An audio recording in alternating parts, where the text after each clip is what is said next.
What is Guantanamo today? It began as a secretive place, isolated from the world, so as to hide the truth of what took place within its walls.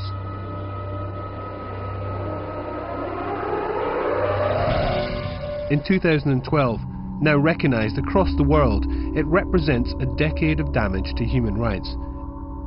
And not just in the US. Guantanamo has politicised justice internationally by portraying detainees as having no human rights. Nearly 5,000 miles away, in Mauritania, the family of Guantanamo detainee Mohamedou Ould Slahi wants to know why he has not been sentenced or released. تم اعتقال ابننا في نوفمبر 2001 من قبل السلطات الموريتانية، وتم ترحيله إلى الأردن ثم أفغانستان ومن ثم إلى غوانتانامو منذ حوالي 11 عام وهو غائب عن العائلة. تعرض لكثير من التعذيب والمشاكل.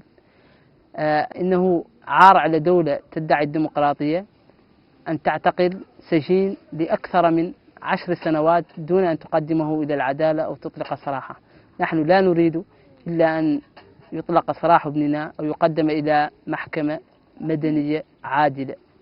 There's a number of detainees who the US administration or its courts have already said should be released, and the reason they remain there is very difficult to understand in anything other than terms of simply people playing politics.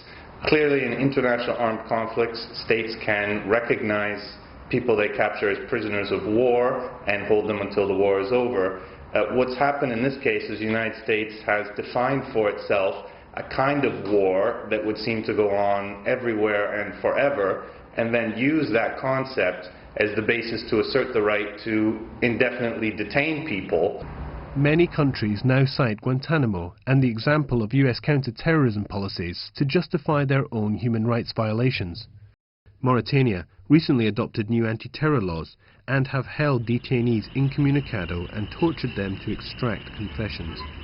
And now in the US itself, President Obama has signed the National Defense Authorization Act, amid accusations that he has signed into law the use of indefinite detention. The President responded saying his administration would not authorize indefinite military detention without trial of American citizens, because to do so would break the most important traditions and values of the nation. No explanation is given as to why it should be more acceptable to deprive non-citizens of their basic human rights in this way. But then, as is typical in discussions of Guantanamo in the USA, the President's statement makes no mention of human rights at all.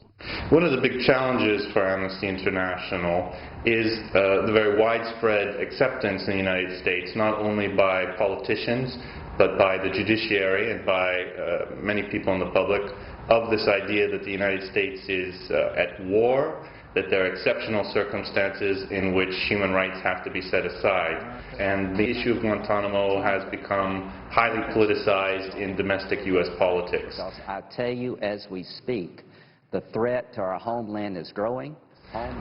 Looking for reasons why things are happening with Guantanamo, as between Congress, the President, and the courts, does not always yield a rational answer.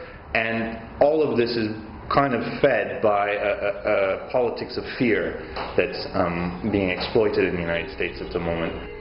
Clearly, among the people who are still at Guantanamo Bay, there are individuals who can and should be brought to justice for their roles in relation to terrorist attacks.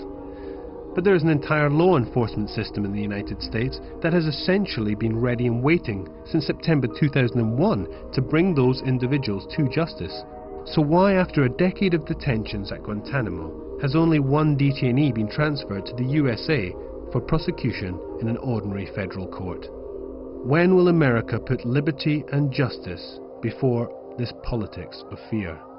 Sign our petition to be delivered to Barack Obama before his 2012 State of the Union address.